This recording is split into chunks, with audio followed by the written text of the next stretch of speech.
මේ බුදුන් වඳිනව නේද පුතේ? බුදුන් වඳිනවනේ. හොඳ ඕනෑ බුදුහාමුදුරුවන්ට වඳින පුදන කට්ටියට, බුදුහාමුදුරුවන්ට ගරු කරන කට්ටියට පුතේ කවදාවත් වරදින්නේ නැහැ.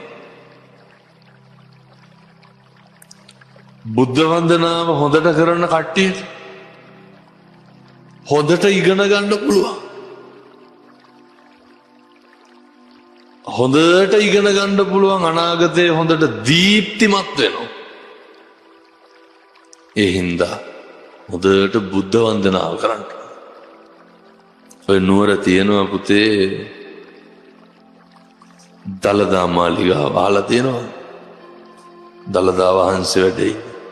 දළදා වහන්සේ කියලා කියන්නේ අපේ බුදුහාමුදුරුවන්ගේ දන්ත ධාතුව.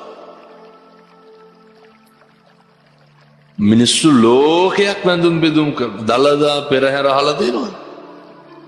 අලි ඇත්තු පිරිවරාගෙන යන ඔය දළදා පෙරහැර දවසක් මම මේ කාරණේ පුතේ කට්ටියට කියන්නේ බුදුහාමුදුරුවන්ගේ තියෙන වටිනාකම තේරුම් ගන්න ඕනේ.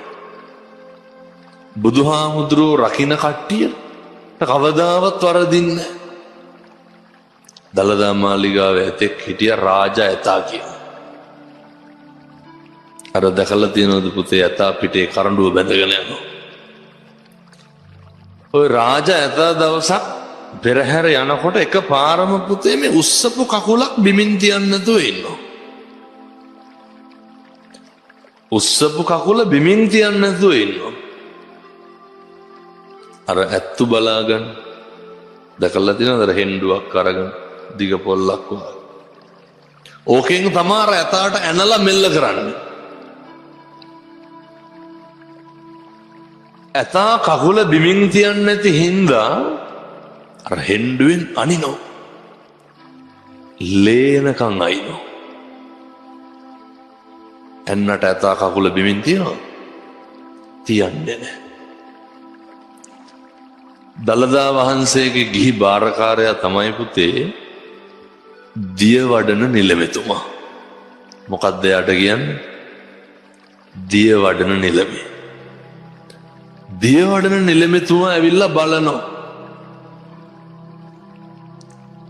බලනකොට දළදා වහන්සේ තියෙන කරඬුව අර ගෙයක් වාගේ තියෙන ඇතාගේ පිට උඩ. ඕකට මොකද්ද කියන්නේ? රන්සිවිගේ. මොකද්ද කියන්නේ පුතේ? රන්සිවිගේ. ඔය රන්සිවිගේ ඇතාගේ පිටේ තියලා බැඳලානේ තියෙන්නේ.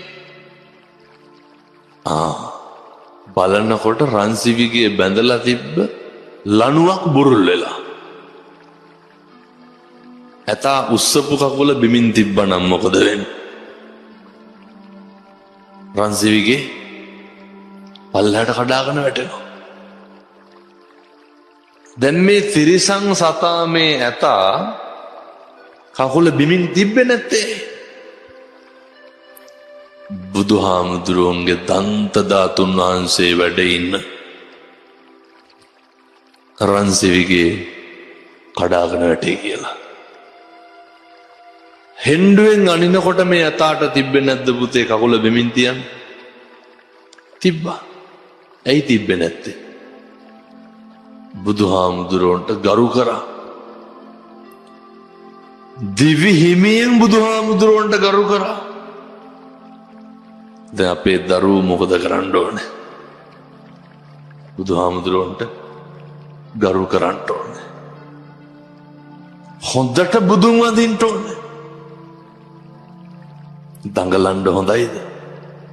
දඟලන්න හොඳ නැහැ. සෙල්ලම් කරන්න ඕනේ. බුදුහාමුදුරුවන්ගේ පිහිටෙන්, බුදුහාමුදුරුවන්ගේ ආශිර්වාදයෙන් අපිට පුළුවන් පුතේ මොකක් කරන්නද? අපේ ජීවිතේ ජය ගන්න. නත්ති මේ සරණං අඤ්ඤං බුද්ධෝ මේ සරණං වරං. අපිට බුදුහාමුදුරුවන්ගෙන් තොර සරණක් නැහැ. බුදුහාමුදුරුවොත් එක්ක ඉන්නකොට පුතේ දීර්ඝායුෂත් වැඩි වෙනවා. මොකද්ද පුතේ දීර්ඝායුෂ වැඩි වෙනවා කියන්නේ? බුදුහාමුදුරුවොත් එක්ක ඉන්නකොට බුදුහාමුදුරුවන්ගේ කාලේ දරුවෝ මතක තියාගන්න ඕන මේක. ඔය හිටියා තාත්තා කෙනෙකුටයි අම්ම කෙනෙකුටයි දරුවෙක් ලැබෙනවා. අර නැකත් බලනවා කියලා අහලා තියෙනවද පුතේ? නැකත් බලන කෙනෙක් උපදෙච්ච වෙලාව බලලා කියනවා මේ අර ඉපදෙච්ච කුමාරයා ඉපදෙච්ච දරුවා දවස් 7න් යකෙක් ඇවිල්ලා මරනවා කියලා. කවුද කියන්නේ? අර නැකත් බලන මිනිස්සයා කියන්නේ. මොකක් කරනවා කියලාද? දවස් 7කින් යකෙක් ඇවිල්ලා මරනවා බිලි ගන්නවා කියලා. තාත්තා අඬා ගිහිල්ලා කියනවා බුදුහාමුදුරුවන්ට, බුදුහාමුදුරුවනේ මේ මගේ දරුවා බේරලා දෙන්න. බුදුහාමුදුරුවෝ මොකද කියන්නේ? බුදුහාමුදුරුවෝ පැහැදිලි කරනවා අර තාත්තට, අද ඉඳන් දවස් 7ක් ගෙදර පිරිත් කියන්න කියන. 7 වෙනි දවසේ පුතේ බුදුහාමුදුරුවොත් වඩිනවා. අර බුදුහාමුදුරුවෝ වඩින්න තැන් වලට යක්කුන්ට එන්න පුළුවන්? එන්න බෑ. දැන් බුදුහාමුදුරුවොත් එක්ක ඉන්නකොට අපිට මොකක්ද තියෙන පිහිට? කිසි කෙනෙකුට අපිව විනාශ කරන්න බෑ. කිසි කෙනෙකුට අපිට හානියක් කරන්න බෑ. හිතක් රිද්දන එක බරපතල අකුසලයක් වෙනවා. එනිසා සත්පුරුෂ දරුවෝ මතක තියාගන්න ඕනේ, හෙට ඉඳන් කාටවත් තෝ කියලාවත් කතා කරන්න එපා. හෙට ඉඳන් කිසිම යාළුවෙකුගේ හිතක් රිදෙන්න කතා කරන්න එපා. හොඳ සත්පුරුෂ දරුවෝ විදියට ඉන්න.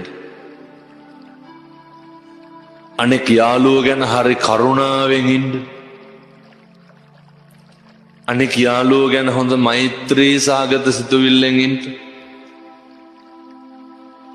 කටයුතු කරන හාමුදුරුවරුන්ට, පොඩි හාමුදුරුවරුන්ට, ඒ නැන්දලාට, මාමලාට, අම්මලාට, තාත්තලාට හරියට ගරු කරන්න, හරියට ආදරය කරන්න. මෙහෙම පුතේ දැන් මෙතන හාමුදුරුවෝ කියනව නේද ඔයාලට මේ දේ වැරදි, මේ දේ හරි කියලා උගන්වනවනේ. මේ දේ කරන්න එපා කියලා කියනව නේද? එපා කියන දේ කරන්න ගියොත් මොකද වෙන්නේ?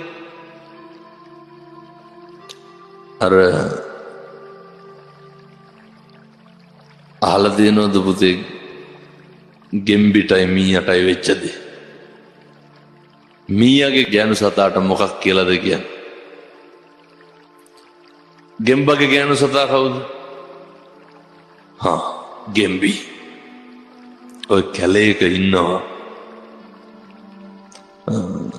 ගෙම්බියෙකුයි මීයෙකුයි.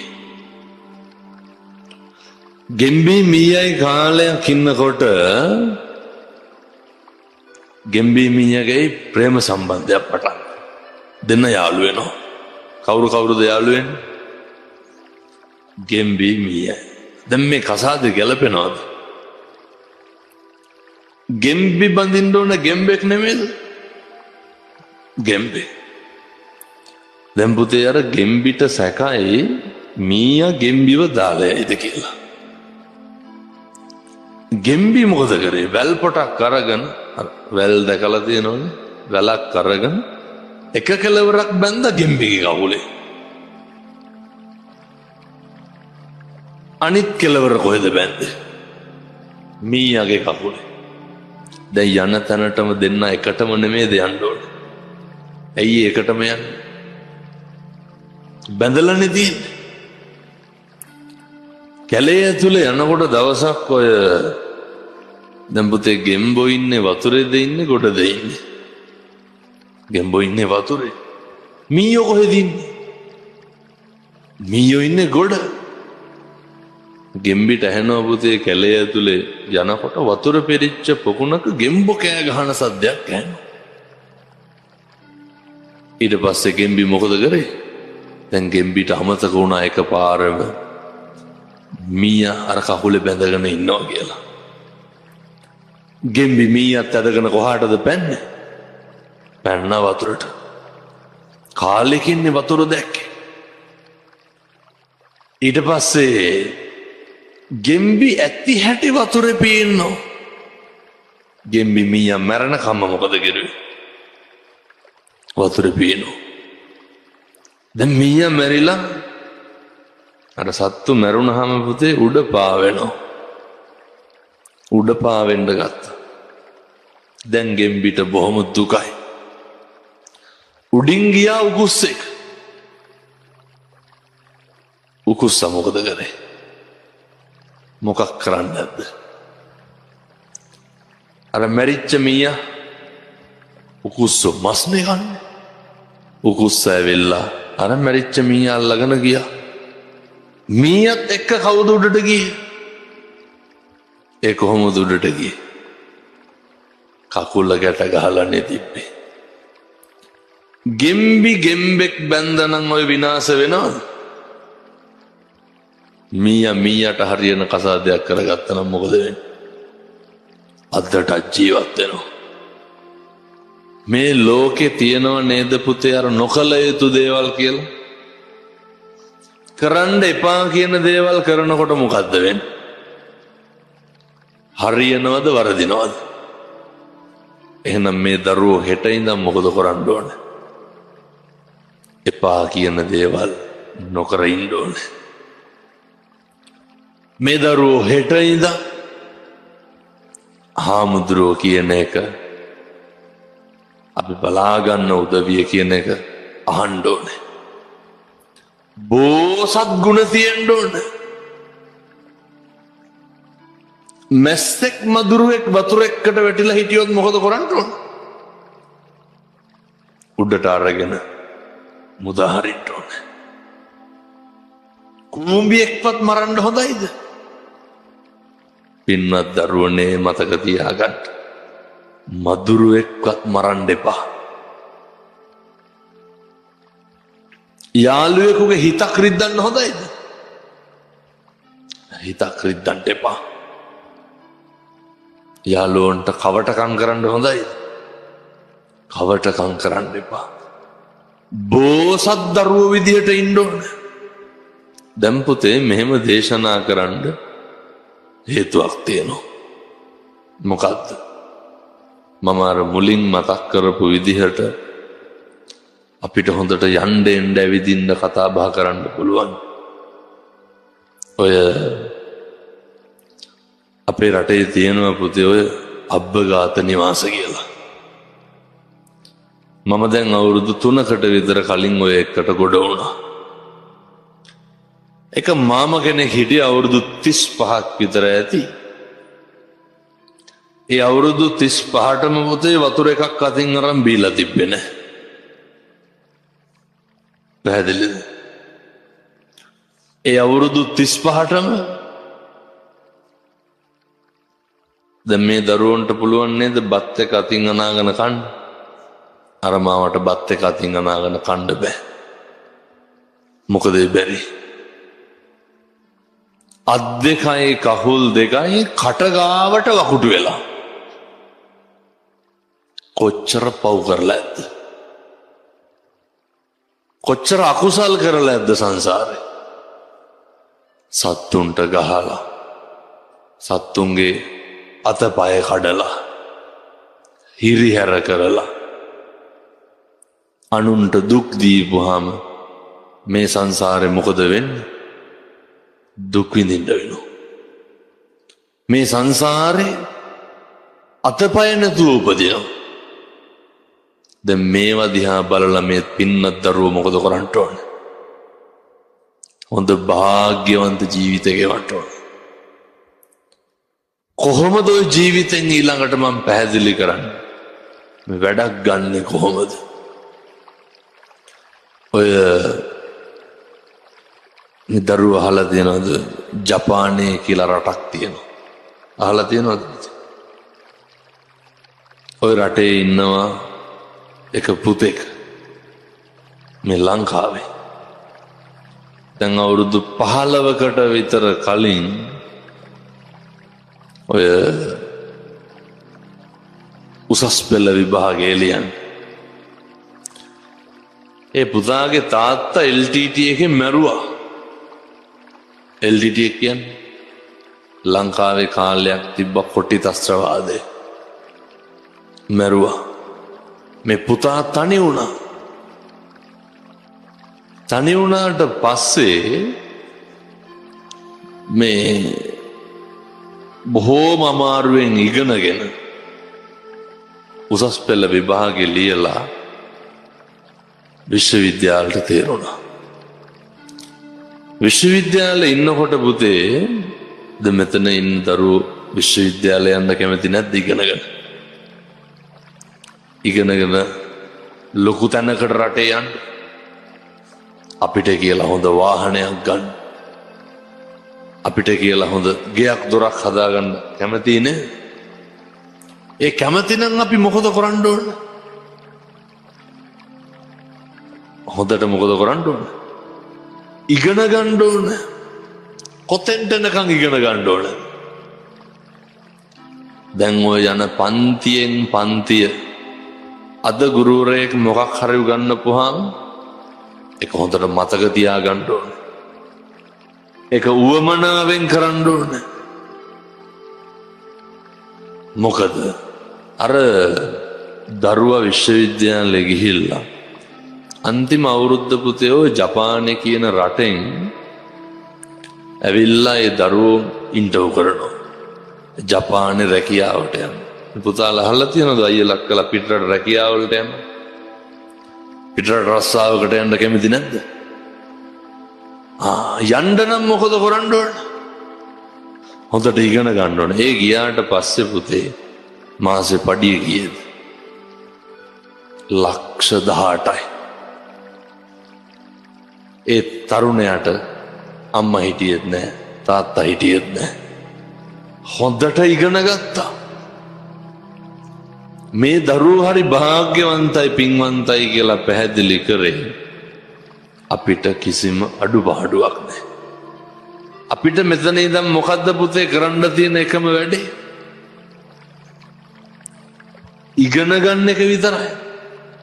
දැන් මේ දරුවන්ට සල්ලි හොයන්න තියෙනවද? රස්සා කරන්න තියෙනවද? අපිට තියෙන්නේ කෑම ටික කාලා පාඩම් කරලා ඉගෙනගෙන නිදා ගන්න නැද්ද? එතකොට අපි වාසනාවන්ත නැද්ද? අපි භාග්‍යවන්ත නැද්ද?